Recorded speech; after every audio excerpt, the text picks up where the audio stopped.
एक जंगल में एक बहुत पुराना बरगद का पेड़ था। उस पेड़ पर एक कौआ कव्वी का जोड़ा घोंसला बनाकर रहता था।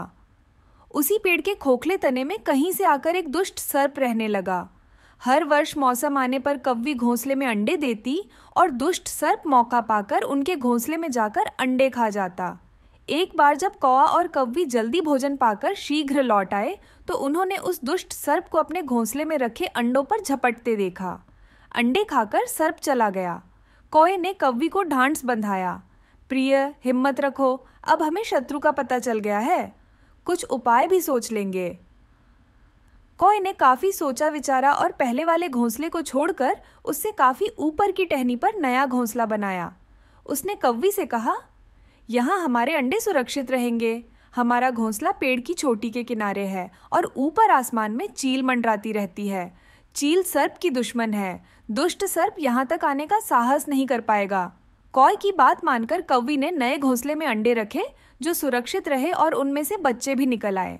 उधर सर्प ने उनका पुराना घोंसला खाली देखकर समझा कि शायद कौआ कव्वी उसके डर से वहां से चले गए हैं, लेकिन वह उनकी टोह लेता रहा।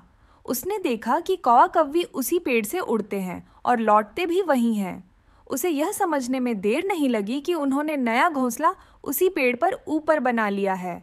एक दिन सर्प अपनी खोह से निकला और उसने कौओं का नया घोंसला खोज लिया।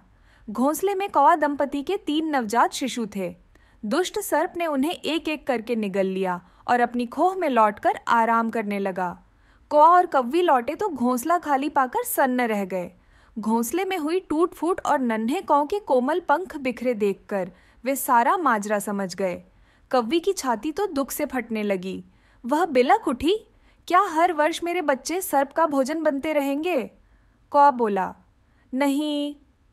यह मान लिया कि हमारे सामने विकट समस्या है, पर यहाँ से भागना ही इसका हल नहीं है। विपत्ति के समय ही मित्र काम आते हैं।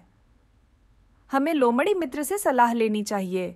दोनों तुरंत ही लोमड़ी के पास गए। लोमड़ी ने अपने मित्रों की दुख भरी कहानी सुनी और उनके आंसू पोंछे। काफी सोचने के बाद लोमड़ी ने कहा, मित्रों, तुम्हें वह पेड़ छोड़कर जाने की जरूरत नहीं है। मेरे दिमाग में एक तरकीब है जिससे उस दुष्ट सर्प से छुटकारा पाया जा सकता है। लोमड़ी ने अपनी चतुराई से एक योजना बताई। उसकी तरकीब सुनकर कौआ कव्वी खुशी से उछल पड़े। उन्होंने लोमड़ी को धन्यवाद दिया और अपने घर लौट आए। अगले ही दिन योजना को अमल में लाना था।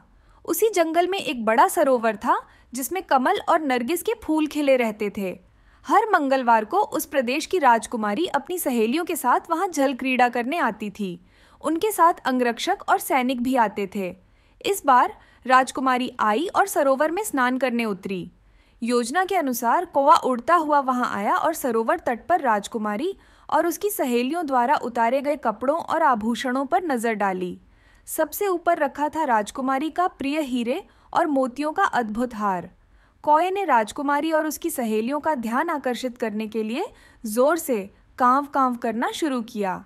जब सबकी नजर उसकी ओर गई तो कौआ राजकुमारी का हार चोंच में दबाकर उड़ गया। सभी सहेलियां चिल्लाईं, देखो देखो, वह राजकुमारी का हार उठाकर ले जा रहा है। सैनिकों ने ऊपर देखा तो सचमुच कौआ हार लेकर धीरे धीरे उड़ रहा था। सैनिक उसके पीछे पीछे दौड़ने लगे। कौआ सैनिकों को अपने पीछे लगाकर उसी पेड़ की ओर ले आया। जब सैनिक कुछ ही दूर रह गए तो कौए ने हार इस तरह गिराया कि वह सर्प की खोह में जा गिरा। सैनिक दौड़कर खोह के पास पहुंचे। उनके सरदार ने खोह के भीतर झांका। उसने वहां हार और उसके पास में एक काले नाग को कुंडली मारे हुए देखा। वह चिल्लाया, पीछे हटो, अंदर एक नाग है। सरदार ने खोह के भीतर भाला मारा। सर्प घायल हुआ और फुफकारता हुआ बाहर निकला। जैसे ही वह बाहर आया, सैनिकों ने भालों से उसके टुकड़े टुकड़े कर डाले।